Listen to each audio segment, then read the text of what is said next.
Ya,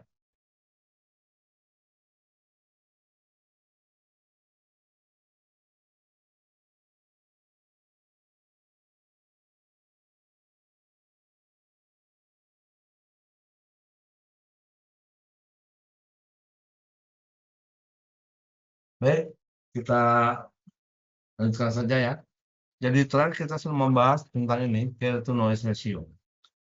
Care to noise ratio itu penting dalam sistem komunikasi radio terutama ya. Karena dalam sistem komunikasi sudah saya terangkan, kalau care to noise ratio yang terukur pada input sebuah penerima, yaitu pada ujung antena. Jadi kalau dalam sistem penerima radio itu kan ada antena. Antena kemudian ada kabel saluran ya, ada saluran koaksial ataupun apa ya yang dihubungkan ke input receiver kita. Nah, di ujung saluran antena itu kita ukur namanya carrier to noise ya. Yang pertama-tama kita ukur carrier-nya dulu. Carrier itu kita ukur terserah.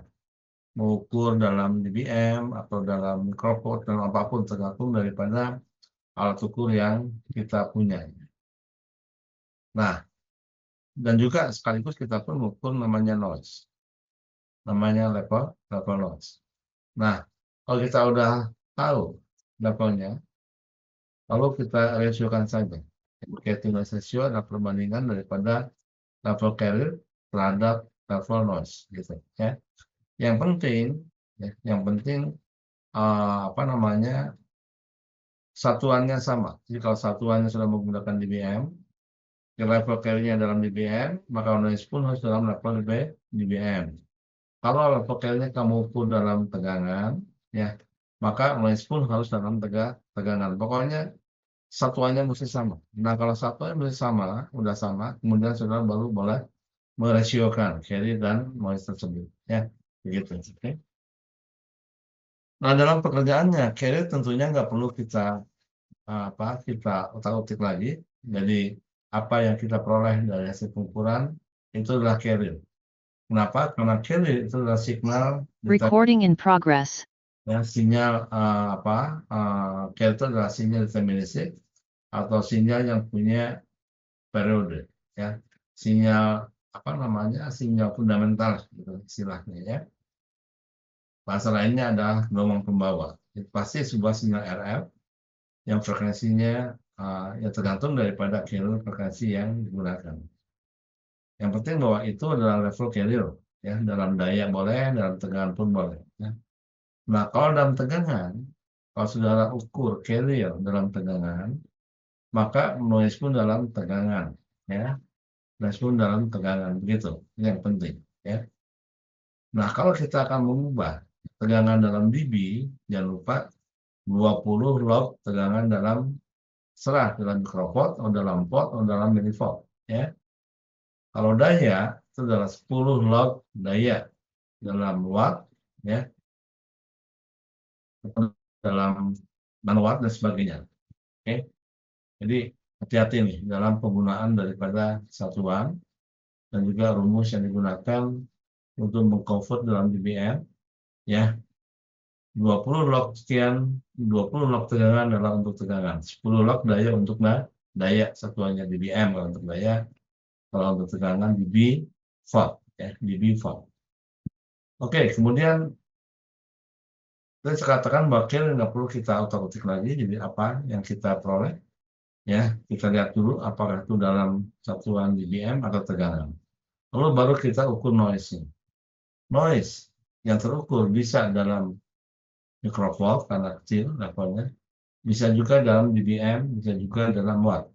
Yang penting kita gunakan satuan, kalau dBm berarti dalam dBm per hertz bandwidth. Lalu saudara normalisir dan seterusnya ya. Nah, kemudian setelah itu baru saudara bisa membagi antara carrier dan noise untuk memperoleh perbandingan daripada C per N-nya. Kira-kira itu ya. Nah, contoh di bawah nih, ada contoh. Diinginkan mengukur video carrier to noise. Video carrier to noise adalah signal video terhadap signal noise. Ya. dan dari sebuah sinyal komposit TV, di mana bandwidth efektif sinyal yang diterima adalah 6 MHz. Jadi 6 MHz adalah bandwidth daripada spektrum signal TV atau sinyal komposit TV. Jadi sinyal TV itu disebut komposit TV karena komposit itu artinya gabungan ya. Jadi sinyal hitam putih, sinyal video dengan sinyal audio. Jadi komposit signal itu adalah campuran daripada signal video dan signal audio. Karena sinyal TV itu ada dua signal, pertama ya, signal video dengan signal audio. Di mana sinyal videonya itu dimodulasi dengan AM modulation. Ini kita masih bicara TV analog ya, TV analog. Kalau kita bicara TV digital lain lagi, oke? Jadi di sini contohnya masih dalam TV analog ya. Meskipun sekarang kita sudah mulai migrasi ke TV digital ya. Mereka-mereka yang belum punya televisi digital atau TV set digital terpaksa harus menggunakan set-top box ya. Gitu, oke. Dan itu kan ada masalah ya. Nah, jadi dalam contoh di sini ini adalah contoh dari pengukuran sebuah sinyal komposit TV analog ya. Oke, jadi TV analog ya, yang ada di Indonesia maupun di negara yang lain itu punya bandwidth sekitar 6, 7, atau 8 MHz. Umumnya 6 atau 7. Di Indonesia menggunakan standar 7 MHz bandwidth ya. Sedangkan di Amerika adalah 6 MHz. Nah, kalau kita lihat ya, kita bandingkan dengan bandwidth sinyal analog, voice biasa, tentunya jauh sekali ya. Voice itu punya bandwidth, voice itu adalah sinyal suara kita, punya bandwidth sekitar 4 kHz, dari 0 sampai 4 kHz. Tetapi sudah lihat di sini, ya, untuk sinyal video, itu punya bandwidth sekitar 6 MHz. Nah, sinyal komposit itu sendiri terdiri daripada sinyal video dengan sinyal audio. Sinyal videonya atau sinyal gambarnya atau visionnya itu dimodulasi secara AM, amplitude modulation, sedangkan audionya dimodulasi secara FM, frekuensi modulation, ya. Nah, saya yakin bahwa saudara nggak belajar tentang television ya di Politeknik karena memang ini tidak ada dalam kurikulumnya. Jadi television ini dianggap ya untuk level STM seperti itu ya. Jadi memang nggak ada dalam kurikulum kita. Namun kita perlu tahu bagaimana cara mengukur carrier to noise-nya yang penting ya. Jadi cara mengukurnya sama. Untuk mengukur carrier-nya biasa seperti halnya kita ukur sinyal biasa, sinyal komposit, sinyal deterministik. Kita ukur dan menggunakan spektrum tentunya ya. Setting daripada resolution bandwidth-nya atau IF filternya terserah di mana saja boleh ya, karena berpengaruh terhadap level dari signal. Jadi kalau level dari signal sudah ukur menggunakan bandwidth 100 kHz, bandwidth 10 kilo dan sebagainya, nggak ngaruh. Yang ngaruh nanti terhadap tampilan spektrumnya ya. Jadi RBW atau resolution bandwidth daripada spektrum itu gunanya adalah untuk resolusi daripada spektrum kita supaya lebih dilihat lebih jelas ya. Contohnya seperti gambar ini ya. Seperti gambar ini nih. Nanti pun sebetulnya ada ya.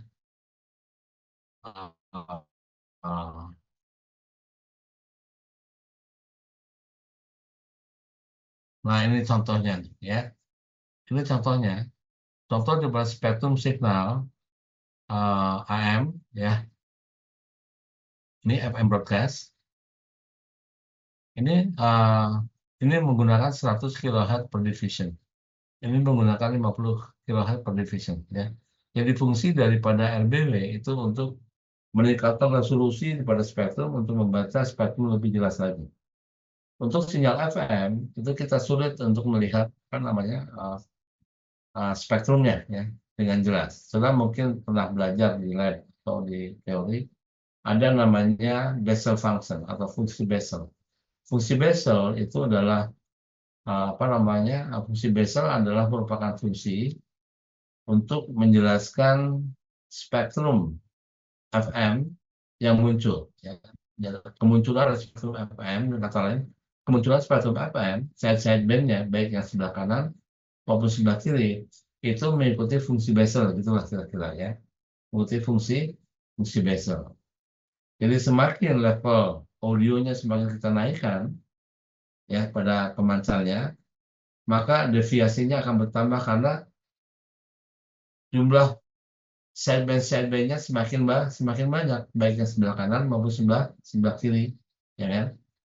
Jadi kalau fungsi bezelnya atau bezel-bezelnya semakin kemunculan semakin banyak, itu menunjukkan bahwa bandwidth-nya semakin besar, gitu, ya.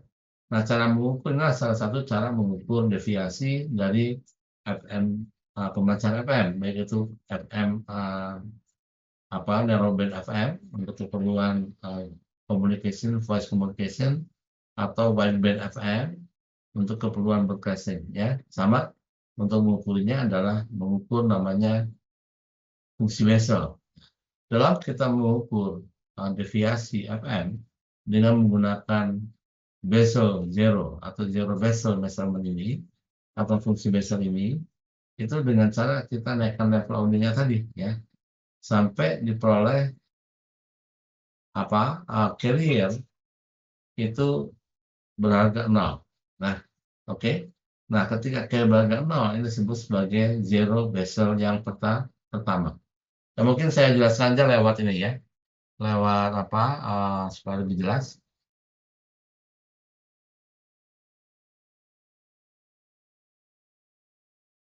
Bentar.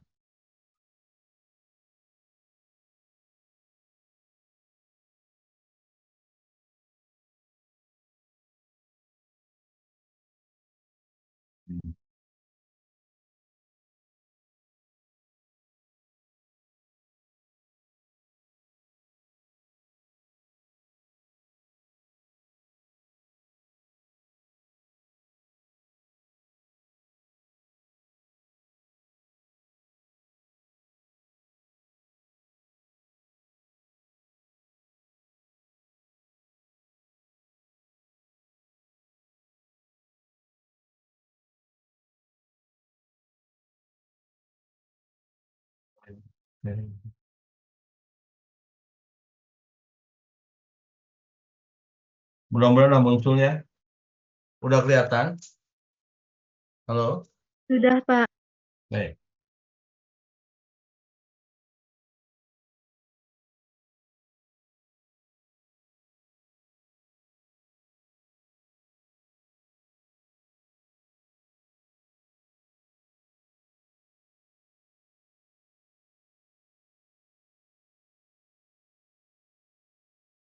Baik, jadi kalau dalam pengukuran FM, khususnya pengukuran deviasi FM, ya, itu dengan metode namanya Bessel measurement, dengan pengukuran Bessel. Artinya kita menggunakan Bessel function,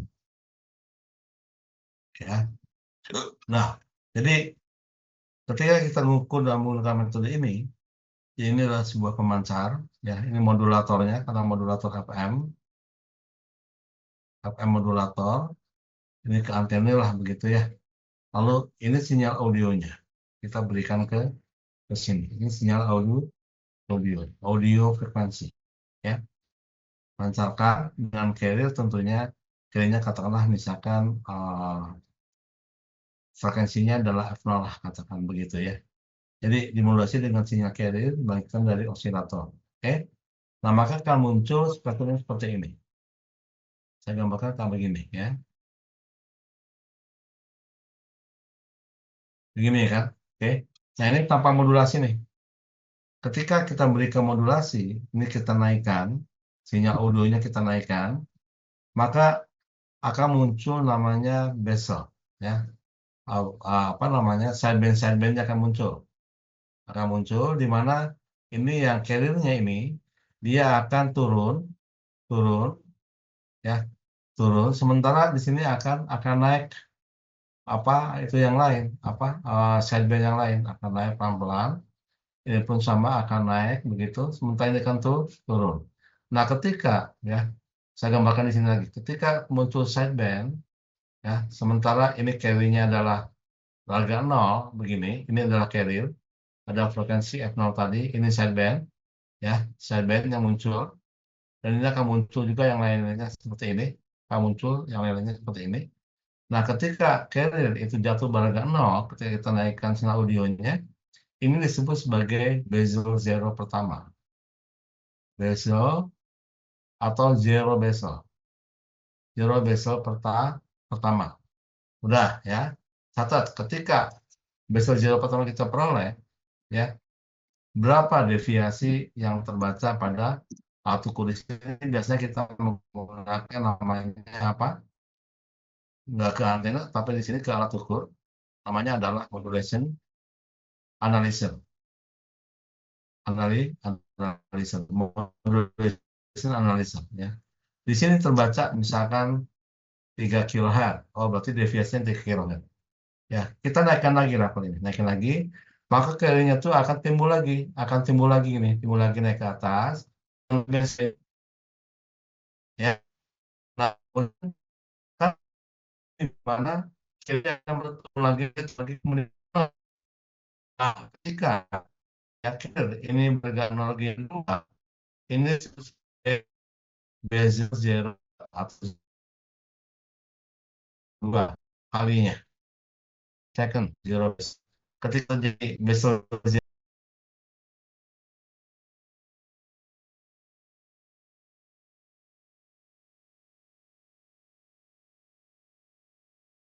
kita Recording in progress. punya apa namanya, nggak punya alat modulasi analyzer ya, kita dapat membaca dari sini aja. Jadi kalau muncul sampai begini, ya kita dapat mengukur bahwa bandwidth-nya adalah dari sini sampai sini ya. Kalau misalkan bezelnya akan muncul yang lain ketika terjadi bezel zero, ya kita baca aja misalkan dari sini sampai sampai sampai sideband yang lain ya. Itu. Tapi dalam pengukuran yang apa?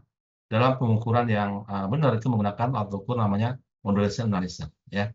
Nah, dalam kita membaca, ini kan kalau kita langsung baca ya, tapi kalau kita mau hitung pun bisa dengan menggunakan Bessel function tabel fungsi. Jadi fungsinya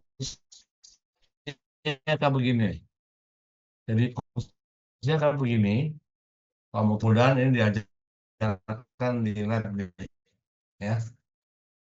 Jadi kalau kita lihat fungsi Bessel, fungsinya kayak begini ya. Ini. Oke. Kalau ini adalah carrier, ini. Lalu muncul lagi yang berikutnya, ini. Muncul lagi yang berikutnya, ini. Dimana ini adalah J daripada J0 carrier. Lalu sini adalah namanya M, indeks modulasi ya. Terus ini sampai terberhingga ya, gitu sampai terberhingga. Nah, jadi ketika apa carrier itu adalah berharga 0, itu adalah J ini ya, J0 ini ya. Nah, sedangkan yang berikutnya J1, J2, nah itu adalah sideband yang saya gambarkan di sini tadi. Sideband-nya digambarkan oleh kurva-kurva yang berikutnya ya. Sedangkan yang pertama itu adalah untuk carrier. Untuk carrier yang ditulis sebagai J0 untuk carrier ya. Ini masih ada kiriman-kiriman dari jawaban nih. Ya, ini kalau terlalu terlambat nggak akan saya periksa nih. Udah terlalu lama ya. Baik. Nah, dalam tabel ini ya, di sana ada udah merupakan satu hasil perhitungan ya, lalu ditabelkan kayak error function table begitu ya. Di mana ketika terjadi bezel zero yang pertama tadi misalkan ya, yang pertama dalam tabelnya tuh terjadi zero base yang pertama, kedua dan seterusnya, kita bisa baca M-nya tuh berapa, M-nya tuh berapa. Jadi dalam tabel itu ya, ketika bezel pertama itu terjadi 0 di sini, kan dia naik terus ya, kemudian turun kan, turun, kemudian dia beragak 0 di sini. Ya, ini kan 0 nih. Kemudian teruskan level audionya, maka carry-nya akan naik, namun turun di sini. Tapi dalam spektrum itu naik lagi, sebabnya spektrum itu nggak bisa membaca negatif. Spektrum selalu membaca absolut, berarti selalu positif ke atas. Tapi dalam kurva digambarkan dia tuh turun ke bawah gini. Turun ke bawah, naikin terus, kemudian naik lagi, kemudian 0 lagi di sini. Nah, ini bezel yang kedua. Ya. Kemudian naikin lagi terus, naik lagi, kemudian turun lagi, ini bezel yang berikutnya. Gitu kan? Nah, berarti ketika terjadi bezel yang pertama, M-nya tuh berapa? Bisa langsung dibaca di sini. Ketika kedua, M-nya tuh berapa? Bisa langsung dibaca di sini. Dalam tabel itu. Nah, kalau M-nya sudah tahu, kita tahu rumusnya bahwa, apa rumusnya? Tahu nggak rumus delta F atau deviasi frekuensi? Dalam FM, itu adalah delta F, itu sama dengan apa? Delta F sama dengan indeks modulasi kalikan dengan frekuensi pemodulasinya. Atau katakanlah misalnya FA lah, yang tadi sebut di sini FA, ya. Ini adalah FA, audio, oke. Jadi kalau ketika terjadi bezel yang pertama, ya, itu ketika terjadi bezel yang pertama, itu terjadi dengan FA misalkan 10 kHz, misalkan ya, 10 kHz. Jadi bezel yang pertama dibaca dalam tabel, ketika terjadi bezel yang pertama, M-nya itu sama dengan, misalkan ya, M-nya itu sama dengan, misalkan, berapa ya, misalkan 0, atau ya sembarang aja angkanya saya nggak apa, sebenarnya itu tabel ya. Katakan misalkan 1,2 misalkan M-nya, ya misalkan. Berarti ketika terjadi bezel zero yang pertama ini, ya, dan di sini di kurva kita lihat bezel zero yang pertama terjadi ketika J0 itu beragak 0, ya. M-nya berapa? Langsung dibaca di sini M-nya sama dengan 1,2 tadi. Nah, berarti delta F-nya itu sama dengan 1,2 kalikan dengan frekuensi ini. 10 kHz itu adalah 12 kHz. Ya, itu bezel yang pertama. Oh, berarti bisa juga kita peroleh bezel yang kedua. Coba kita naikkan level ini. Kita naikkan ya menjadi lebih besar, tapi frekuensinya tetap kita pertahankan di 10 kHz. Ya, jadi nggak dua-duanya, satu-satu. Jadi kalau kita mau memvariasikan tegangan audionya, maka frekuensinya kita biarkan konstan. Misalkan 10 kHz tadi ya. Tegangannya kita naikkan dari generator misalkan tadi misalkan 10 mV kita naikin lagi lalu menjadi 50 mV misalkan terjadi lagi bezel yang kedua di sini. Bezel yang kedua misalkan M-nya cuma 2,8 misalkan ya. Misalkan nih. Nah, jadi delta F yang kedua, yang pertama tadi itu adalah 2,8 kalikan dengan 10 kHz sama dengan 28 kHz. Ya. Terus begitu. Sampai nggak diperoleh lagi bezel. Jadi tujuannya buat apa nih? Tujuannya untuk melihat seluas apa bandwidth daripada modulator yang kita buat. Jadi cara mengetes atau mengukur bandwidth pemancar FM kita dengan cara kita melihat bezelnya. Ada ketentuannya dalam apa namanya dalam literatur ya atau dalam application note untuk FM misalkan sampai berapa M-nya, ada ketentuannya. Yang jelas kalau untuk FM itu bandwidth-nya kan sampai dengan 120 kHz bahkan lebih ya. Berarti berapa kali deviasi berapa kali bezel yang kita peroleh. Semakin bezelnya semakin banyak yang kita peroleh, maka M-nya akan semakin besar kan karena ke sana kan, semakin besar berarti kan dengan frekuensi yang tetap, maka bandwidth-nya akan semakin besar gitu ya. Jadi itu adalah bagaimana caranya kita mengukur bandwidth dari FM modulator kita. Nah, selain itu pun ya, khususnya misalkan untuk sistem komunikasi radio transceiver FM yang kita golongkan sebagai narrowband. Jadi ada narrowband FM, ada wideband FM. Narrowband FM itu untuk transceiver radio komunikasi radio biasa ya untuk voice. Sedangkan wideband FM itu adalah untuk seperti pemancar broadcast, pemancar FM broadcast, ya broadcasting. Lalu yang termasuk golongan daripada broadband FM itu semakin besar lagi, itu biasanya dipakai untuk sistem komunikasi FDM yang dulu, FDM atau frekuensi divisi multiplex menggunakan FM, ya. Jadi gitu, yang mudah-mudahan ini kamu lakukan di lab pasti ada nih praktikum tentang ini. Oke, jadi kita kembali ke sini bahwa kalau deviasi kita sudah tahu, maka tentunya kita bisa tahu namanya bandwidth-nya. Bandwidth-nya itu simpelnya adalah 2 kali delta F kan, karena kiri kanannya. Jadi kalau delta F adalah 10 kHz, maka bandwidth-nya 20 kHz. Tapi untuk broadcast, untuk wideband broadcast, bandwidth itu adalah 2 kali FM, ya kalau nggak salah FM plus delta F, gitu ya. Jadi 2 kali FM plus delta F. Ada FM-nya nih. Jadi semakin besar untuk broadcast. Tapi kalau untuk radio transceiver biasa, untuk voice communication radio, itu bandwidth-nya praktis 2 kalinya delta F ya. Tapi kalau untuk broadcast itu adalah ada tambahannya 2 kali FM-nya. Jadi semakin besar. Itu cara menghitung bandwidth dari hasil pengukuran dengan mengukur zero bezel-nya. Jadi kalau modulator FM yang saudara buat itu menghasilkan zero bezel atau terjadi zero bezel, maka benar tuh FM-nya. Kalau dipancarkan akan diterima sama radio lawannya. Tapi kalau hanya keluar sinyal saja, ya, sinyal carrier begini, ya, ataupun apalah pokoknya sinyal keluar, tapi nggak keluar bezel, berarti modulator itu nggak jalan.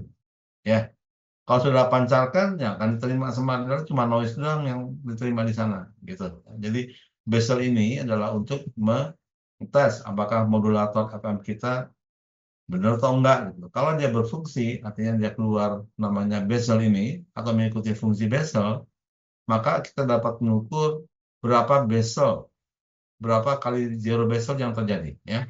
Semakin banyak zero bezel yang terjadi, nah biasanya kalau untuk pemancar radio untuk radio komunikasi voice biasa itu cuma terjadi sekitar 2 kali udah selesai ya. Tapi kalau untuk broadcast itu bisa terjadi beberapa kali bezel zero. Itu menunjukkan bahwa bandwidth-nya adalah semakin lebar. Ya memang dalam teorinya bandwidth FM itu tidak terbatas atau sampai tak berhingga lah. Sebagaimana bezel zero pun di sini M-nya sampai tak berhingga, gitu ya. Kalau sudah lihat, coba lihat kurva daripada bezel function. Itu M-nya itu sampai tak berhingga. Artinya apa? Artinya bandwidth-nya pun tak berhingga. Tapi kan itu nggak mungkin dalam prakteknya tak berhingga. Pasti dibatasi oleh tadi namanya M ini dibatasi oleh kemampuan daripada modulator itu sendiri ya. Jadi semakin sering kita memperoleh namanya zero bezel, maka kita akan semakin lebar bandwidth yang kita akan peroleh. Nah, selain itu juga ya, ini digunakan juga untuk mengecek batasan daripada bandwidth atau deviasi pemancar FM kita. Jadi kalau pemancar FM kita dibatasi misalkan untuk radio transceiver itu adalah 5 kHz atau 4 kHz, sekitar dari 4 sampai dengan 5 kHz itu batas deviasi daripada radio transceiver ya, FM. Oke, seperti yang sudah lihat di lab tuh. Itu 4 sampai 5 kHz deviasi maksimum. Caranya gimana? Pakai ini juga ya. Saudara naikkan terus amplitude audionya yang dibangkitkan dari generator ini pada frekuensi tertentu. Misalnya pada frekuensi 1 kHz, misalkan sebagai tone, frekuensi tone. Kemudian perhatikan di sini bezelnya ya. Ketika terjadi bezel yang pertama dihitung menggunakan cara tadi, lihat fungsi bezel tabel fungsi bezelnya. Ketika terjadi bezel zero yang pertama, M-nya itu terjadi berapa? Tinggal menggunakan rumus ini, delta F sama dengan M kalikan dengan apa? M kalikan dengan deviasi ya. Deviasi frekuensi adalah M kalikan dengan frekuensi pemodulasinya ini ya. Ini rumusnya nih, Ini rumusnya delta F adalah M indeks modulasi kalikan dengan frekuensi pemodulasinya. Oke. Nah, lalu kalau kita udah peroleh, misalkan masih di kisaran 1 atau 2 kHz deviation, berarti kan masih memungkinkan ya untuk kita naikkan sampai dengan batas maksimal 4 atau 5 kHz dengan cara kita naikkan amplitude ini. Amplitude audionya kita naikin terus. Udah naikin, pasti akan terjadi besar lagi ya. Atau pattern-nya akan muncul lagi. Nah, ketika deviasinya sudah mencapai dihitung ya, deviasinya sudah mencapai hampir 5 kHz, misalkan 4, sekian, dengan M-nya tentunya bertambah, karena apa, bisa zero-nya terjadi lagi mungkin ya. Maka kalau sudah naikin lagi si audio ini, maka bezelnya akan terjadi lagi. Stop di situ. Itu menunjukkan bahwa itu adalah batas deviasi dari radio transceiver kita. Memang dibatasi pada 5 kHz atau 4 sampai 5 kHz. Artinya apa? Artinya ketika ini bisa kita batasi, artinya limiter yang ada di sini kan ada limiter. Di sini ada limiter, ya. Ini akan membatasi level, gitu. Tapi kalau terjadi terus sampai besar gitu bandwidth-nya untuk radio transceiver biasa tadi, itu artinya bahwa limiternya udah nggak jalan ini. Ini mesti dikoreksi, mesti diperbaiki, ya. Karena nggak boleh untuk radio biasa, untuk radio transceiver biasa itu nggak boleh bandwidth-nya sampai melebar kemana-mana. Karena FM itu bisa melebar kemana-mana, meskipun dia hanya sebuah radio komunikasi radio voice biasa aja, yang seharusnya 5 kHz batasnya, dia bisa melebar sampai beberapa kHz, bahkan puluhan kHz. Ini kan bisa mengganggu yang lain, gitu ya. Oke, mengganggu spektrum frekuensi dari pemancar yang lainnya. Oke, itulah kira-kira penjelasan tentang FM. Nah, sekarang penjelasan tentang sinyal komposit tadi ya, karena berhubungan sama itu.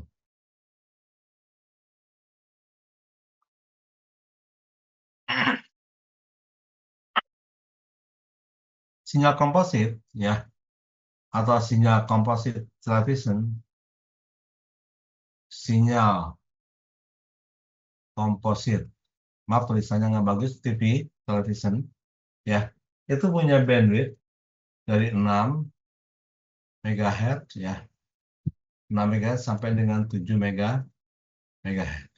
Ini kita Indonesia menggunakan yang ini. Negara Amerika menggunakan ini. Ya, negara yang lain, negara barat menggunakan ini. Ya. Tapi Eropa itu menggunakan 7 MHz seperti Indonesia. Jepang menggunakan standar seperti Amerika. Ya. Oke. Lalu kalau kita lihat standar sinyal televisi, kita masih bicara TV analog ya. Saya nggak bicara TV digital, sebenarnya akan melebar kemana-mana ya, karena lebih kompleks gitu ya. Untuk sinyal komposit televisi analog itu ada 3 standar, khususnya untuk televisi berwarna ya. Nah, sinyal komposit TV untuk berwarna, selain daripada signal vision atau gambar dan suara, gambarnya juga ada yang hitam putih dan juga ada yang berwarna ya. Kalau TV hitam putih itu cuman ya sinyal hitam putih atau yang disebut sebagai luminance. Luminance itu adalah sinyal hitam putih ya. Luminance adalah sinyal sound atau sinyal suara. Tapi kalau sinyal komposit untuk TV warna itu ada luminance-nya, juga ada apa istilahnya ya, sinyal chrominance. Jadi kalau luminance ini adalah hitam putih, black and white ya, black and white. Tapi kalau chrominance ini untuk color, Jadi sinyal luminance itu adalah sinyal untuk black and white, chrominance untuk color ya. Nah, sinyal komposit television itu mengandung ini untuk untuk videonya atau visionnya. Untuk vision itu adalah audio, gambar, sorry. Sedangkan untuk soundnya ini sinyal audio biasa ya. Ini modulasinya menggunakan FM. Sedangkan ini menggunakan AM. Kalau masih analog ya. Tapi kalau yang digital sekarang menggunakan modulasi PSK, QAM dan sebagainya.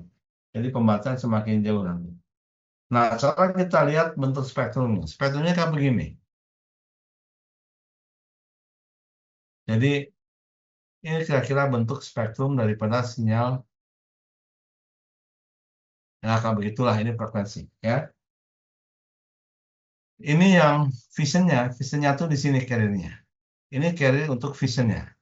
Frekuensi vision F itu vision. Vision itu adalah gambar, ya. Lalu audionya di sini. Duh, ini mencong. Ini adalah sinyal atau carrier untuk audionya FA, ya. Ini visionnya di sini, F vision. Ini F audio, ya. Ini menggunakan modulasi AM. Sedangkan ini menggunakan modulasi FM, ya.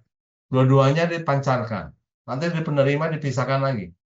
Ada bagian untuk video, ada bagian untuk audio. Audio dituliskan, diproses secara FM, pakai radio penerima FM biasa, prosesnya, kemudian dikeluarkan lewat speaker. Nah, sedangkan sinyal videonya yang modulasi AM ini ya akan diproses berdasarkan AM, ya. Namun nggak sesimpel seperti radio AM biasa. Karena spektrum ini yang bentuknya kayak begini, kenapa carrier-nya di sini? Biasanya kan kalau carrier kan di tengah-tengah ya, tapi ini di sini untuk visionnya. Nah, ini disebut sebagai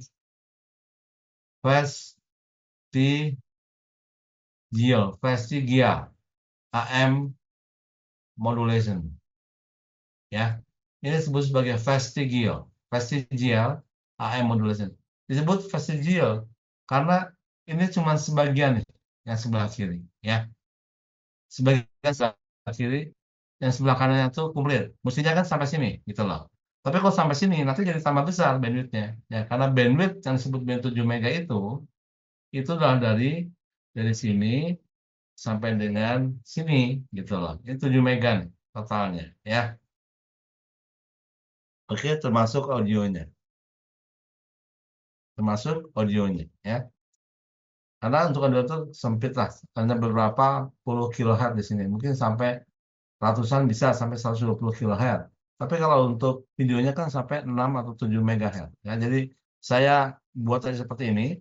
Sebetulnya persisnya untuk video itu dari sini sampai sini sebetulnya. Tapi karena di sini audio itu sedikit sih bandwidthnya, saya bilang aja 7 MHz dari sini sampai sini karena memang komposit daripada audio dan video. Ya. Nah, ini spektrumnya kayak begini. Ini spektrum sinyal komposit TV. Sudah lihat di sini ya, spektrumnya lebar nih. 7 mega itu sekian. Nah, jadi untuk penerima TV, karena bandwidthnya gede, ini penerima TV, ya. Di sini tuh dia ada carrier dan juga ada noise sama saja ya. Tapi untuk perhitungan daripada noise-nya, kita menggunakan bandwidth TV yang bandwidth-nya adalah 7 MHz untuk Indonesia atau 6 MHz untuk negara lain seperti USA ya. Jadi hati-hati di sini dalam penggunaan daripada bandwidth atau perhitungan bandwidth-nya ya. Jadi tergantung daripada perangkat atau tergantung daripada receiver yang kita bahas, itu akan menentukan bandwidth-nya. Contoh misalkan, untuk TV tadi dikatakan adalah bandwidth-nya berapa? 7 MHz atau 6 MHz, 6 sampai 7 MHz lah saya katakannya demikian. Tapi untuk radio biasa, misalkan untuk transceiver FM seperti yang di lab itu ya, itu adalah sistem komunikasi radio biasa. Itu perangkat tersebut itu bandwidthnya sekitar 12 kHz. Gitu ya. Nah, untuk sistem penerima yang lain, sistem penerima television tadi adalah 6 sampai 7 MHz. Untuk sistem penerima radio transceiver FM biasa untuk komunikasi voice itu 12 kHz bandwidthnya. Lalu untuk sistem penerima satelit misalkan ya, untuk ground station. Untuk ground station ya, kayak begini yang terima dari satelit ke sini. Ini bandwidthnya pun tertentu nih ya. Jadi untuk satelit itu bandwidthnya nggak seperti ini. Ya saya agak lupa berapa bandwidthnya. Kita bisa melihat apa namanya di standar-standar yang berlaku ya. Jadi yang penting adalah Untuk menentukan carry-nya jelas, itu hanya kita mengukur carry saja ya. Untuk sistem apapun, misalkan untuk sistem television, kita bisa langsung baca carry-nya. Untuk sistem radio communication transceiver biasa pun sama. Kita bisa langsung baca carry-nya berapa levelnya. Langsung, karena udah itu merupakan daya mutlak ya. Demikian pula untuk level carry dari satelit misalkan yang kita ukur di ujung ini, kita ukurnya kan di sini, di ujung saluran. Ini pun sama. Kita ukur di ujung salurannya.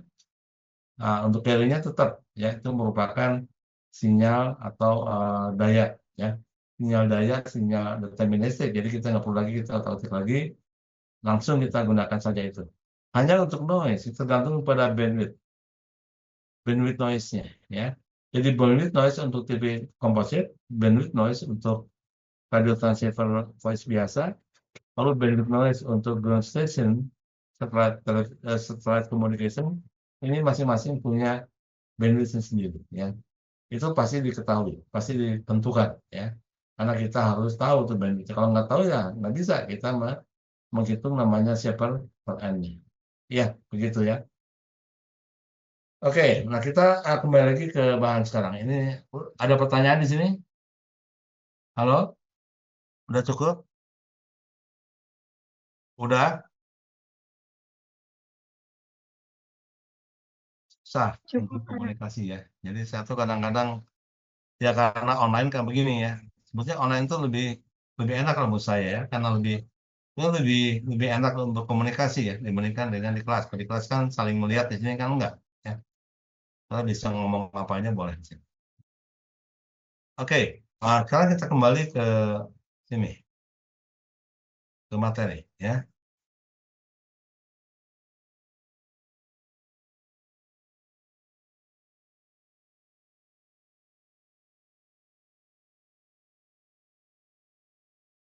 Nah, ini caranya sama. Jadi untuk noise sama seperti kita mengukur noise acak ya. Ditambahkan dengan 2,5 dB untuk level noise-nya. Lalu normalisir terhadap bandwidth television. Jadi ini dalam studi sini kebetulan contoh untuk TV yang tadi ya.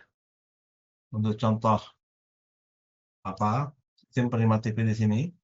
Jadi di sini diinginkan untuk mengukur carry to noise ratio dari sebuah sinyal komposit TV yang punya bandwidth-nya adalah 6 MHz ya. Nah, kalau di Indonesia itu 7 MHz. Ini pasti nanti akan tentukan kalau misalnya di Indonesia 7 MHz. Tempat lain bisa 6 atau mungkin bisa 7. Nah, jadi noise ini kita harus normalisir terhadap bandwidth noise daripada si penerima ini yang 6 MHz ya, untuk memperoleh set per N ratio yang akan dilihat oleh penerima TV. Jadi penerima TV yang di rumah kita tuh ya, dia punya namanya set per N di input television kita atau di ujung saluran transmisi dari antena ke pesawat TV kita ya. Jadi untuk carry-nya misalkan munculnya adalah sebesar minus 65 dBm. Carry ini kita langsung ukur dan menggunakan spektrum dan diperoleh misalkan minus 25 dBm. Yang diapa-apakan lagi nih ya. Sebenarnya adalah ini sinyal deterministik bukan noise ya. Jadi nggak boleh diapa-apakan karena ini nggak berhubungan dengan bandwidth. Jadi meskipun bandwidth air filter atau RBW kamu ubah tetap aja levelnya segitu karena merupakan sinyal deterministik ya. Nah, ketika kita mengukur noise ini baru nih ditentukan oleh bandwidth kan seperti yang udah kita pahami sebelumnya. Nah, di sini contoh di sini terukur sebesar minus 95 dBm katanya. Dan ukur ini dengan menggunakan bandwidth noise sebesar 10 kHz yang diperoleh dari IR filter spectrum analyzer yang kita sebut sebagai resolution bandwidth sebesar 10 kHz ya. Pertama-tama level noise yang terukur itu adalah 2,5 dB seharusnya ya. 2,5 dB lebih besar dari yang terbaca. Nah, jadi karena itu yang terbaca pada spektrum 2,5 dB lebih rendah dari yang seharusnya. Seharusnya 2,5 dB lebih besar. Berarti yang kita baca kita tambah yang koreksi sebesar 2,5 di kita peroleh minus 25 dBm. cuma carrier ya, nggak boleh kita lupakan di sini. Minus 95 dBm level noise-nya. Maka ini harus kita tambahkan dulu dengan faktor koreksi sebesar 2,5 dB menjadi 92,5 dBm ya. Jadi yang apa namanya? Yang noise pada bandwidth penerima TV ini yang punya bandwidth 6 MHz itu adalah noise pada 6 MHz itu sama dengan noise yang diukur pada 10 kHz itu bahasnya kayak begitu ya. Jadi noise pada 6 MHz ini kan kita normalisir terhadap ini. Itu sama dengan noise yang kita ukur pada bandwidth 10 kHz tambah dengan faktor koreksi ya atau faktor normalisasi itu tambah dengan 10. Kenapa tambah? 10 log karena ini adalah daya ya. Plus 10 log. Plus 10 log. 6 MHz per nah ini 1,2 kalikan dengan 10. Ingat kan ya? Pada pengukuran noise acak itu si IF filternya atau bandwidth noise-nya atau noise bandwidth-nya yang diberikan oleh LBW tadi itu kita kalikan dengan faktor 1,2. Ini adalah merupakan ketentuan yang diberikan oleh Hewlett Packard si pembuat spektrum analisis ya. Nah, jadi di sini akhirnya ya, noise pada 6 MHz adalah noise yang terukur pada 10 kHz ditambahkan dulu dengan faktor 1,2 menjadi 92,5 dBm pada bandwidth 12 kHz. Ini kan kita ukur pada bandwidth 10 kHz. Setelah kita berikan faktor koreksi 2,5 dB, itu ada faktor koreksi pada bandwidth 12 kHz. Karena ada faktor koreksi 1,2 tadi ya. Berikan 10 kHz. Adalah 12 kHz. Tambah dengan ini faktor koreksinya adalah 10 log 6 MHz bagi 1,2 kalikan dengan 10 kHz atau 12 kHz. Berarti kira-kira adalah 27 dB. Ya tinggal sudah jumlahkan saja. Jadi noise-nya itu adalah minus 92,5 dBm per 12 kHz bandwidth, bukan 10 kHz ya, tapi 12 kHz bandwidth tambah dengan 27 dB itu sama dengan minus 65,5 dBm. Nah, sekarang dalam dBm nih. dBm kan sudah dalam dBm kan, dBm per bandwidthnya sekarang bukan 12 kHz tapi sudah dinormalisir terhadap 6 MHz. Jadi hasilnya adalah minus 65,5 dBm per 6 MHz. Oke, nah sekarang kita sudah tahu. Sudah kita peroleh, carry-nya adalah minus 25 dBm, noise-nya adalah level noise-nya adalah minus 65,5 dBm. Jadi carry noise-nya adalah carry kita bagi dengan level noise. Minus 25 dBm dibagi dengan minus 65,5 dBm adalah 40,5 dB. Itu adalah merupakan carry to noise dari radio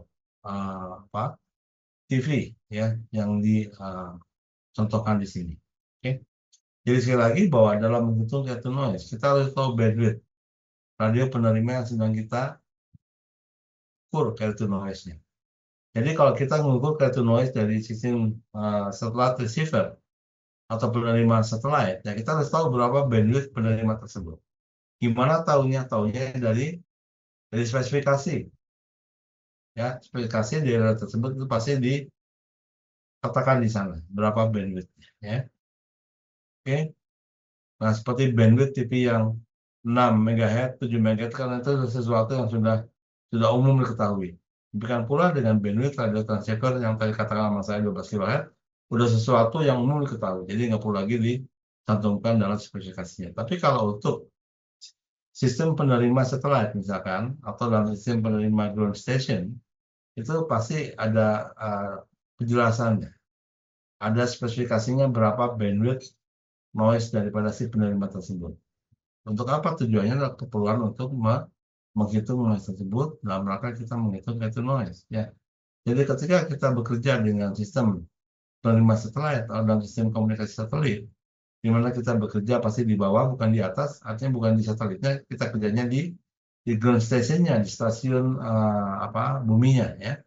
Di mana dalam stasiun buminya tersebut salah satu parameter yang wajib yang wajib untuk kita ukur adalah carrier to noise ya. Jadi kalau sudah Creative Noise-nya sudah memenuhi standar yang ditentukan, ada standarnya, maka sistem penerima stasiun bimbing tersebut sudah dikatakan sudah beroperasi dengan normal. Pasti dia akan menerima signal dengan baik. Tapi kalau Creative Noise-nya masih di bawah standar, nah ini perlu kita cek lagi ya. Apakah daya pancarnya memang kurang, atau di sini penerimanya di sana pasti ada amplifiernya mungkin kurang kurang bagus ya, noise figure-nya. Mungkin saya pernah cerita ya tentang noise figure ya. Noise figure suatu penerima itu aku juga akan memberikan ini ya, memberikan satu N yang bagus gitu. Semakin noise figure-nya semakin bagus, maka satu N-nya pun akan semakin baik gitu loh ya. Jadi yang mungkin saya jelaskan di sini aja ya. Ini saya stop dulu, memberikan pengetahuan sama kamu. Nah, ini adalah sistem, saya akan gambarkan sistem penerima satelit ya. Jadi ini adalah ground station-nya. Parabolanya biasanya antenanya parabola kayak begini. Ini sorry kalau gambarnya kurang bagus ya. Kayak begini. Lalu di sini adalah ya menaranya ya. Lalu di sini itu biasanya ada satu alat di sini. Itu namanya adalah low noise amplifier. Amplifier ya. Atau disingkat LNA. LNA adalah low noise amplifier. Ya, antenanya sendiri adalah bentuknya biasanya horn. Kayak begini horn ya. Horn. Oke. Lalu langsung hubungkan ke amplifier ini. Lalu di sini adalah kabel koaksialnya. Nah, di sini kita ukur namanya C2N-nya. Jadi kalau C2N-nya rendah, bisa jadi noise figure ini kurang bagus noise figure-nya ya. Noise figure atau NF-nya. Oke. Jadi kalau dalam sistem penerima satelit ini, komponen paling depan ini ada sebuah amplifier ini harus memiliki noise figure yang baik ya. Kalau noise figure-nya udah bagus, maka komponen setelahnya itu tidak lagi begitu berpengaruh terhadap performance receiver satelit ini. Di sini kan terhubung dengan receiver satelit ya, satelit receiver. Oke. Nah, receiver satelit ini harus memiliki C2N yang baik di ujung saluran ini. Ini akan diperoleh bila mana noise figure si amplifier ini juga bagus. Kalau noise figure penguat ini kurang bagus, maka akan menurunkan C2N ini. Nah, selama C2N itu sudah masuk standar menjadi masalah. Tapi kalau dia sudah di luar standarnya, maka harus kita perhatikan barangkali bisa jadi perangkat amplifier low noise-nya ini yang kurang baik. Kurang baik apanya? Noise figure-nya kurang bagus. Atau bisa jadi kabelnya pun kurang bagus, atau bisa jadi juga antenanya kurang baik, itulah ya noise figure-nya. Begitu ya. Jadi bukan sesuatu yang biasa-biasa aja tentang satuan ini. Memang ini wajib kalau kita bekerja dengan ground station, stasiun bumi ini harus kita ukur. Satuan itu harus wajib kita ukur ya. Karena untuk melihat apakah udah memenuhi syarat atau enggak. Oke. Baik, ada pertanyaan tentang ini? Tentang pengukuran C2N ya.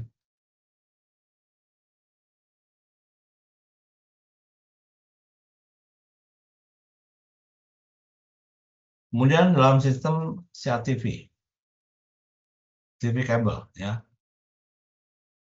Ini dari sumber, ini sumbernya misalkan ya. Ini kan nanti dihubungkan. Di sini nanti ada cabang-cabang lagi, di sini ada cabang-cabang lagi gitu ya. Ini yang disalurkan ke masyarakat ya, pelanggan ya, ke si pelanggan. dan seterusnya begitulah. Ya. Nah, sebelum diberikan ke pelanggan, biasanya di rumah-rumah tuh ada konektornya, ya. Untuk sistem TV kabel ini. Jadi si teknisi cuma dia narik kabel koaksial dari sumbernya, ya. Kemudian koaksial itu dimasukkan ke koaksialnya si TV kabel ini. Nah, impedansinya berapa? Impedansinya untuk TV kabel, untuk TV signal lah pokoknya ya. Itu impedansinya berapa? Impedansi standarnya adalah 75 ohm. Untuk RF signal standarnya adalah 50 ohm ya. Jadi kita punya standar impedansi 50 ohm khusus untuk RF. Oke. Jadi untuk sinyal RF, semua perangkat sinyal RF, apakah itu kabel, itu antena, itu pemancar dan sebagainya sampai konektor, itu impedansinya standar 50 ohm. Nah, dalam bidang TV ya antenanya, perangkatnya dan sebagainya itu impedansinya 75 ohm ya. Jadi antena penerima TV kita di rumah itu impedansinya 75 ohm. Dengan pula TV kita impedansinya 75 ohm karena sudah distandarkan. 75 ohm digunakan khusus untuk pertelevisian ya atau sinyal video. Nah, sedangkan yang 50 ohm khusus digunakan untuk sinyal ya. Nah, kembali ke sini di gambar ini. Jadi di sini kan ada namanya 1N ya. Oke. Di sini juga pasti ada 1N. Apalagi di sini ada juga 1N. Kalau 1N di sini masih bagus, di sini mungkin masih masuk toleransi ya. Tapi semakin banyak cabang ini, pembagian semakin banyak, pasti 1N itu akan mengalami penurunan. Mungkin di sini semakin kecil lagi, ya, semakin kecil lagi. Nah, agar supaya tetap 1N itu dipertahankan, maka di sini kita pasang sebuah amplifier. Ada amplifier audio, tentunya amplifier yang tadi yang memiliki low noise amplifier memiliki noise figure yang baik. Untuk apa? Agar supaya 1N-nya itu nggak ngedrop gitu ya. Carry-nya kita pertahankan tinggi, noise-nya kita pertahankan rendah. Sebabnya kalau kita naikkan amplifier yang jelek, maka carry-nya akan naik signalnya. Tapi noise-nya pun akan juga ikutan naik gitu loh. Jadi akhirnya kita nggak memperoleh 1N yang diharapkan, ketika dua-duanya itu naik. Sama-sama naik berarti kan sama-sama buruk nantinya kan. Jadi yang diinginkan itu adalah carrier-nya. Noise-nya kita pertahankan dia tuh low noise. Sehingga di sini harus menggunakan namanya low noise amplifier yang memang khusus untuk keperluan video. Di mana amplifier video itu adalah amplifier ya yang memiliki respon yang flat ya. Ini responnya. Ini harus flat, harus rata benar. Ya teorinya sih gampang ngomong begitu ya, tapi prakteknya susah untuk dapat pembuat yang seperti ini. Tapi paling enggak dengan amplifier video ya yang memang harus flat, harus rata gitu, maka kita memperoleh 1N yang merata di semua frekuensi. Frekuensinya lega nih ya atau luas. Berapa mega nih? Sampai dengan 7 MHz ya. Besar nih bandwidth-nya. Jadi untuk memperoleh penguat yang memiliki bandwidth yang lebar dengan flatness yang bagus seperti ini, rataan yang bagus, itu nggak gampang ya. Oke, itu adalah sedikit pengetahuan dari saya. Mudah-mudahan bisa saudara pahami maksudnya kenapa kita membahas tentang C2N. Ini aplikasinya adalah untuk ini ya. Dalam pengukuran ground station, stasiun bumi misalkan C2N itu wajib harus kita ukur ya. Untuk pengukuran yang lain seperti televisi pun sama. Jadi kalau kita bikin suatu pemancar televisi untuk mengecek apakah sinyal kita diterima dengan bagus di satu tempat, ya kita ukur 1N-nya atau levelnya dalam dB microfarad. Ya, apa memenuhi ketentuan nggak standar yang berlaku? Nah, kalau 1N-nya dari luar ketentuannya, ya berarti sinyal di tempat itu sudah mulai mengalami penurunan gitu ya. Dan hasilnya semakin jauh dari sumbernya, maka gambarnya akan semakin snowing. Snowing itu artinya bersalju ya, seperti ada bintik-bintik begitu ya. Itu adalah contoh daripada signal yang sudah mulai levelnya semakin berkurang gitu ya. Baik, jadi kira-kira itulah yang bisa saya berikan untuk pekan ini, untuk sore hari ini. Ke depan kita akan lanjut ke pembahasan yang lain ya. Jadi tolong, jadi kalau saya mulai agak awal tuh, maksudnya agar supaya waktunya nggak habis digunakan untuk kuis ya. Jadi ingin saya tuh kuis di luar daripada kuliah. Itu saya berikan suatu waktu ya. Jadi mohon perhatikan tentang waktu. Jadi saya minta sebetulnya agar supaya sudah datang sesuai dengan apa undangan yang diberikan lewat link WA ya, link Zoom di WA, bahwa link tersebut akan mulai start pada 15.30 ya. Jadi 15.30 diharapkan sudah ada. Baik, saya kira sebelum saya tutup barangkali ada pertanyaan. Ini sebenarnya masih ada waktu ya.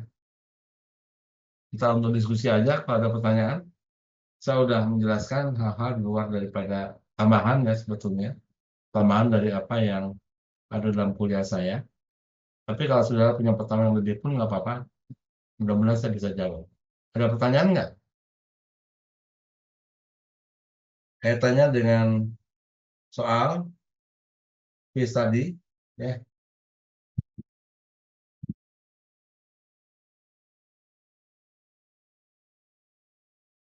Kita masih punya waktu lumayan, ada mungkin sekitar 15 menit lagi.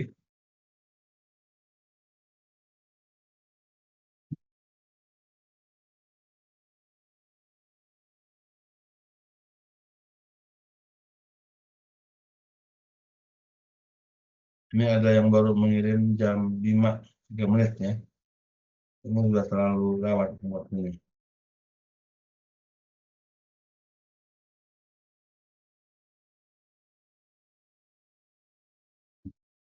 Baik, ada pertanyaan nggak?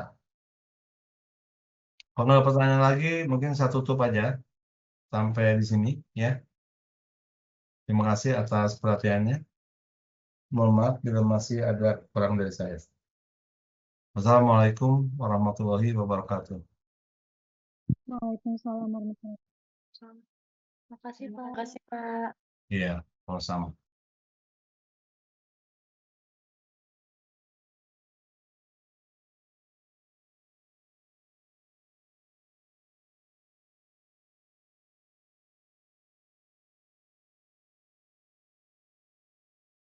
Recording stopped.